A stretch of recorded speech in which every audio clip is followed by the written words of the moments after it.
Jude 24, now to him who is able to keep you from stumbling and to make you stand in the presence of his glory, blameless with great joy. That is a powerful verse for a person to meditate on. And I usually use that when I'm doing sacred reading, devotion, which is Lectio Divina. I use that as an exemplar because it's so powerful and rich for you to meditate on. So I would give you that assignment, Jude 24. 25 is lovely too, but it's too much to meditate on. You want to, you have to make it where you can put it in your short-term memory and work with the material. And it's excellent. Well, here's a photo I took 2 days ago. These winter hellebores are amazing. And you you see when you look at this is a kind of beauty that's largely overlooked. It was right in my backyard, by the little pond we have. And just this exquisite, I don't know what actually, pollinates them in the winter, but apparently they have pollen. But anyway, that said, though, I just threw that in for free because that's a moment of beauty. Beauty is a great gift. It's overlooked and we're not receiving it. Go from beauty to wonder to curiosity to submission. And that's the way we honor God and use nature as a force multiplier. I'll keep on coming back at this because I don't think we do it very much at all and not doing it well. We've been on this series of principles and values to live by. And you note that there are, again, as I mentioned, 12 regarding pursuing God, and we've done 3 at a time.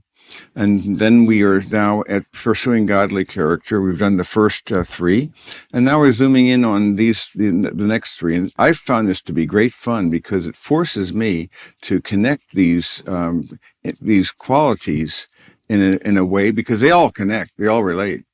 So seek personal integrity, stand firm in spiritual warfare, and obey God to avoid living with regret. Those are the values here, and they relate to my own interior life and my perspective and understanding. So when we talk about integrity, it's a congruence between the inside and the outside. And I know I've shown you this before, but it's worth focusing on. We all have an ethical system, and that's a defined standard of behavior. How should a person live? But then there's also another level, morality, and that is your lived standard. How are you actually living? You see there? And you can see where I'm going with that. Integrity is the overlap. It's the congruence between what you define as good behavior and how you actually live. It's that happy overlap here in this Venn diagram. And one's desire would be for this to grow and increase as our lives go by, so that you'll never reach perfect congruence, but it would be lovely to see that there's a progression such that there's more and more, they overlap. That's a lovely thought, isn't it? But there's a strange form of negative integrity in one sense, because, for example, Don Vito Corleone had integrity. He had a low defined standard and he lived it pretty consistently. You see, so he had more integrity than many pastors, but that's a strange thought, isn't it? But you don't want that kind of integrity. You want to have integrity with the right things. And so our defined standard, of course, is not just the cultural milieu, but rather God's unchanging word for good. And what does he say that is? So again, from the inside out, there's a congruence between who you are in terms of your character and your claims. You see, the claims and your character, you want to have a seamless tunic, as Jesus did, between your works and your words, what you claim and your character, between your actions and your attitudes. You see, between your belief and your behavior. You see, what you believe, how you're living. What's the overlap? All these are things that ought to be connected together. In other words, it's the inside out. It's the who are you in your interior life in terms of when no one's looking. That's where your character is. Who are you when no one sees? But there's always God who sees. But then who are you in your public persona? And what's the discrepancy? And so we also have a capacity to adapt to that incongruity, to sloppiness. You see, we've accustomed ourselves to unrighteousness in certain areas. We actually put certain areas that are kind of not touched by the gospel.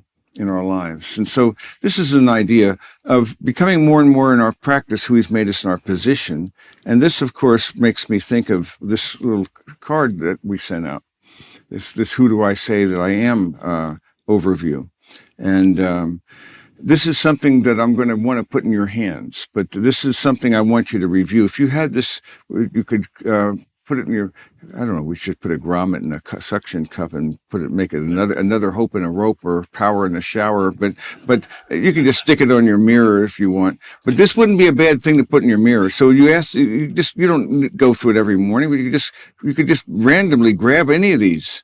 I've been set free from the law of sin and death, or I've been accepted by Christ, or the hardening of my mind's been removed. And some of these things we can resonate with more clearly than others because they comport with our experience and our attitudes. But some of them we say, that's not me. So now you have a filter, because we have these intellectual filters, cultural filters, theological filters, emotional filters. That can't be me. That may be somebody else. When he says, I become the righteousness of God, how can that be me? But it is you. And you need to come to train yourself to see yourself as you truly are. And you are what God tells you to be. And so your definition of yourself, I'm sorry to say, is a bit of an amalgam between the world's definition of you and the words in a group like this. And you want to make it more and more the word's definition, and less the words, the world's definition. It has to be the word's definition of you. But it takes work, because you see, you have to choose to believe. Remember how I define loving yourself correctly? What is it? Choosing to believe that what God says about me is true, in spite of what? In spite of something's going to be against it. Your feelings and your experiences, where you did experience conditional love, performance-based acceptance. You were told and given the curse, how come you can't be like your brother? You're just stupid, aren't you? You'll never amount to anything. And how many men, their greatest achievements are attempts to prove to a father who may even be dead that they will amount to something. They're driven, not called, to perform and to prove. But you are called to be a person who doesn't have anything to prove. That's why I love to teach Chariots of Fire. That's the film to see, and I would recommend you seeing it over the holidays again. As a contrast between Eric Little, a man who is called, when I run, I feel his pleasure, and Harold Abrahams, who is going to run him off their feet and prove that he is somebody, you see, because overcoming the racial pushback that he received as a Jew. And so it's a powerful film. They're both great athletes, but one was called, the other was driven. And so I want you to be a person who's more and more called. And even though you may not have experienced the kind of acceptance that you may have needed, you're being reparented by the living God, because he is the one. I just heard this morning, in fact, it reminds me, in Luke 15, the parable of the prodigal son once again. That's my report, by the way. Any of you doing this yet? Some of you are doing it? Oh, good for you. I'm good for you. I'm up here. Pay attention to yourselves. I'm up to Luke 17. I started in Halloween. I'll be done with the New Testament before the end of the year. This is fun, so much fun. Because and every time you get into the New Testament, as it happened this time, the gospel of Jesus Christ, the Son of God, where, you see, you realize this bloody mess and all the condemnation, suddenly now the grace of God is there. And that revelation, what privilege we have being where we are. But I'm just saying that we have this wonderful portrait of a God who loves us, pursues us, woos us, calls us, and purchases us. And therefore, we need to choose to believe that that is who you are, and that you are what God defines you as being. And that is a hugely important difference. One other thing, I have a little chart that I like to use on Ephesians, which I've used before, but it's again a little summary. Remember, on the left side is your wealth, and the right side is your walk. So once again, the left side is your interior life, and you're perfect in the heavenly places. On the right side, you're called to live out who you already are. So our call in this world is to become, as I say, progressively become in our practice who we already are in our position. This is why you have these no commandments. So that's why I flipped on their side, that really the Ephesians 1-3 is the interior life that God has done, and that's the foundation. And then what you do through your hands, the actions. So this is being and the other is doing. They follow, and the being and doing should reciprocally reinforce one another. They go hand in hand, and that's an important perspective. But moving on to the next of these principles, because again, there's a lot to this. Stand firm in the spiritual warfare. First, submit to God. That's the key. You can't resist the enemy until you have submitted first to God. And so then he'll give you the power to resist the lures of the world, the flesh, and the devil. And those of you who have the spiritual renewal cards, the key one is Morning Affirmations 5, because on that card, I talk about the interior warfare against the flesh, and then the two exterior forces, the world and the devil. And I use the word against the world, your defense is to renew your mind with what is true and right and honorable and so forth. Against the flesh, you reckon yourselves to be dead to sin and alive to God, you see. You regard it as true because that's what God's told you are. And against the devil, you resist. So those 3 R's, another way of looking at it, though, is to go back to that, is this little thing I have on the weapons of our warfare. And I can just walk you through just a few images here, because we see that though we walk in the flesh, we don't war according to the flesh. The weapons of our warfare are not of the flesh, but they're divinely powerful for the destruction of fortresses. We are in a warfare. And whether you like it or not, you are in one, and you better know what the weapons are, or you're going to be in bad condition. And so in this warfare, battles occur daily. Conflict between often increases the more you get serious about walking with the Lord. And the thing I'd like you to see is from the Wednesday morning a week ago, I think it was December 6th, when I spoke about Nehemiah chapter 4 and the opposition that Nehemiah faced. I would really invite you to see that video. It's, again, Reflections Ministries YouTube channel, but Nehemiah 4. And it really summarizes where we are and what's going to happen as we go. But we are called to be strong in the Lord and in the strength of his might, and therefore we are to be disciplined and dependent. We have to have both of those areas. It's a 3-front battle and a faith rest in God's promises. So given that we have our discipline, taking up our cross and following him, denying yourself and affirming him, you see, replacing the autonomous self with the Christocentric vision of what life's meant to be, yielding to fleshly appetites and becoming comfortable with things God detests. That'll make you vulnerable. They'll have a chink in your armor, and the demons are in fact legalists, and you give them a right to be there, and they will use it. And they will stay until you recant, until you repent. You see, because you've given them maybe a beach hold. Then after a while, it becomes a stronghold. Then after that, what is it? A stranglehold. So it goes from influence to harassment to possession, you see, to control rather. On the other hand, you're not to walk in your strength, but in his power. So we have both God's side and our side. We are involved in this. If we live by the Spirit, let's walk by the Spirit. And these are the 3 things that I mentioned again: renewing, reckoning, and resisting the lust of the flesh, the lust of the eyes, the boastful pride of life. And these weapons, as we know, are a full armor so that you are standing firm and holding in a proactive manner. And the more we learn about the weapons of our warfare, the more we realize this is a thing that's good for us as effectively to pray it on, so that we know that it starts with the belt of truth, which was the thing that holds the tunic and the sword scabbard. Everything hangs on this. And it's your invincible position in Christ. So that's your belt of truth. So you overcome lies and error by truth. And so you make this not merely a theology, but it's a reality. And we will overcome the evil one. And then the breastplate of righteousness would protect otherwise vulnerable vital organs. We're vulnerable unless we're clothed with the righteousness of Christ, so that the metaphor follows there. And so in your position and your practice, be quick to repent and to forgive.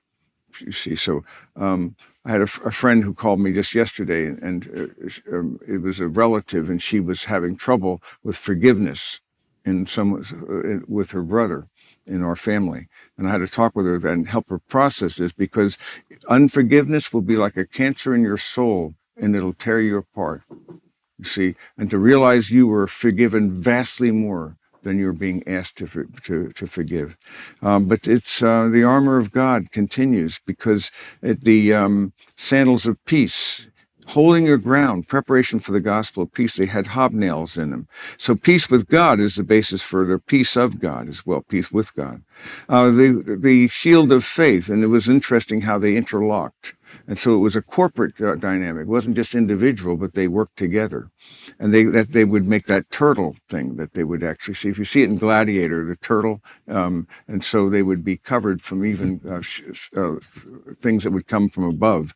And so you fix your eyes on Christ, not the enemy. There's a unity. The helmet of salvation. You're protecting your mind by meditating on your position and making sure that when something creeps through that's unworthy of us, you give it back to God, and you just continue the process of keeping short accounts with God, monitoring your thought life, and replacing evil with good, because you can't get rid of it by trying not to think about it, can you?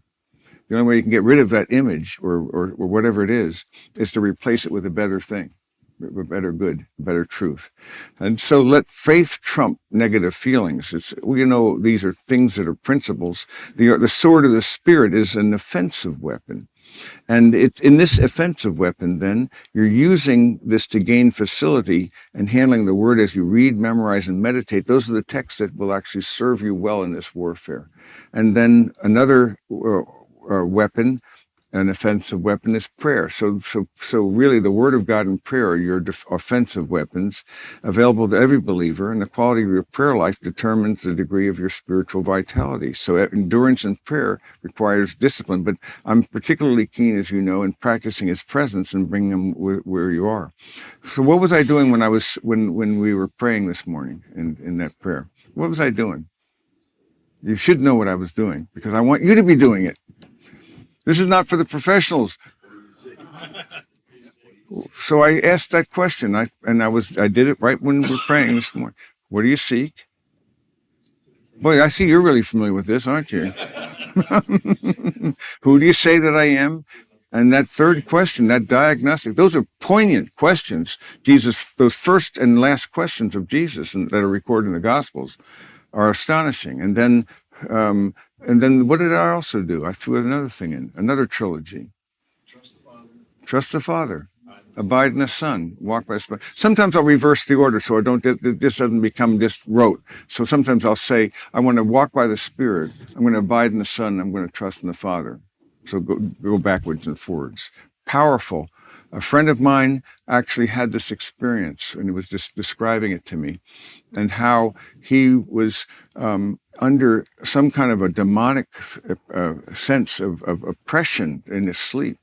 And it was a horrendous experience. And he wanted to take his own life. He was in great pain after open heart surgery, and he was going through such agony. But this was more than normal. And this spirit of suicide came over upon him. So guess what he started to do? Trust the Father, abide in the Son, walk by the Spirit. He did it for over an hour. Just kept on saying it in his bed. And then he was delivered. Very powerful, because it's highly Trinitarian. So that's just a thought of how that can be a very powerful resource in your life journey. Then the other thing besides that is the third component is the living in such a way that you live without regret. Seeking to live and treat relationships so that you'll have that, and to obey God. What's that hymn that we hear again and again? Trust and obey, for there's no other way to be happy in Jesus but to trust and obey. I know it's banal. They're not the best. This is not exactly Shakespearean poetry here, and the best hymnody, but it's really got a lot of truth in this. But before you can trust and obey, you got to believe two things. What are the two things? Otherwise, you will not be able to trust him and obey him. You have to understand God's in control and you're not. We begin to be more conscious as we go along, but you have to come to realize you don't control a single minute of your life, let alone a day. You do not know how many possibilities there were, perhaps even near-death experiences that you averted. Even this morning, somebody doing this thing here and who knows what. You do not know. And so I was meeting with a person. It was a very important meeting. And I was picking him up, he came in from Cincinnati on Tuesday. And I was getting off at Camp Creek Park. I said, oh my gosh, I'm about to miss my exit. And I didn't realize there was a car. It was in my blind spot. So to my horror, I almost hit the guy. Well, he became Mr. Road Rage. It was amazing. And so I can see it just like this. And so I slowed down and let him pass me on the right. You know what he did? He completely stopped his car. This is a dangerous, demonized man. And this went on, back and forth, and he wanted to stop to see which way I was going to go to make sure he'd follow me. And indeed, when I get off to meet my friend, then he gets out of his car and he has a baseball bat. This is the interesting thing is I had zero fear. It was not pleasant, but I wasn't afraid, but I spoke of Jesus and so forth. But the one thing I learned from this, but every time you learn something, I would do it differently. This time, one mistake. I wish I had said, you're hurting. How can I help you? See, that's a lesson I picked up. You need to know that God's in control. And I suspected this is such an important meeting I'm having on Tuesday I was not immediately said, this is what's trying to keep it from happening. But you see, but you must secondly believe this. In spite of your feelings to the contrary, he has your best interest at heart. You think you do, don't you? And how many times have you prayed for things to happen and timings and so forth? Some of them you can remember that actually if you had gotten what you wanted when you wanted it, you would have been ruined. You see, remember that country song, Thank God for Unanswered Prayers? Because there are a lot of prayers, if you had answered the way you wanted, you would not be well. You suppose that you know what your best interests are. You can't. You'd have to know the future. How can you possibly know? You have to be God to know that. We judge according to appearances, so we take this road that seems to be better paved than another. It turns out it's a cul-de-sac. How many times have you passed an exit on an interstate and realized you just missed your exit? And then what do? You have the privilege of driving another 5 miles to the next exit, so you can turn around and go back 5 miles, so you can start off where you ended. You see, wisdom is the art of staying off dead-end streets. You see, life is short enough. Let's learn from that. He's in control because he's written the last act. And so we're in a process right now in the play where we are approaching the last act. And what happens before it's a comedy? What happens in the last act, before the last act? It gets worse and worse and worse and worse. But you see, something's coming.